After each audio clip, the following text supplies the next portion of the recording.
Nous restons dans le registre environnement pour parler de ce nouveau concept ville propre dans la commune d'Oyem. Nous sommes là dans la province du Wellington. Là-bas, les populations de cette localité sont appelées à participer à ce concours qui ambitionne rendre cette ville plus belle, plus propre et plus attrayante. L'initiative est du ministre de l'économie forestière. Le point avec Enrique Bokoko et Victor Moudunga.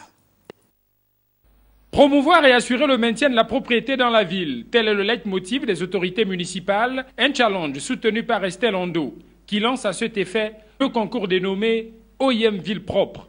En présence du gouverneur, du maire du 2e arrondissement et des notables, le membre du gouvernement s'est apaisanti sur les contours de cette opération dont le but est d'œuvrer ensemble pour le rayonnement de leur environnement urbain. Lorsque j'ai vu qu'il y avait beaucoup d'ordures ménagères qui traînaient dans les rues, j'ai eu l'idée de ce concours-là pour impliquer non seulement les populations à garder leur ville propre, et puis pour venir en renfort à la mairie d'Oyem qui souvent n'a pas beaucoup de moyens pour gérer les ordures ménagères-là.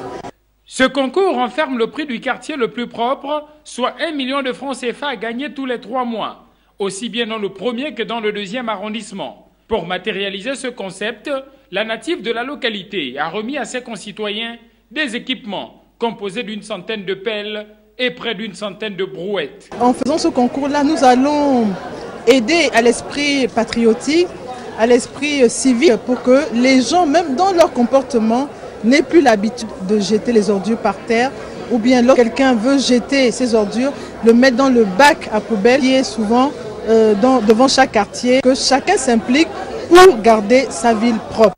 Les bénéficiaires apprécient à juste titre cette action de dimension sociale. C'est une fierté pour nous qui sommes sur le terrain, qui faisons la pré-collecte, d'avoir un peu de matériel de la part des autorités. Nous sommes dans la joie au point de vue du geste qu'elle vient de faire là.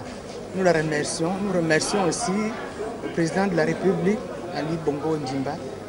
Le mythique lac d'Oyem présente des signes de pollution, une situation qui interpelle le ministre de l'Environnement. D'ailleurs, elle entend dépêcher ses services sur le site afin de trouver des solutions idoines face à ces rayonnements ionisants.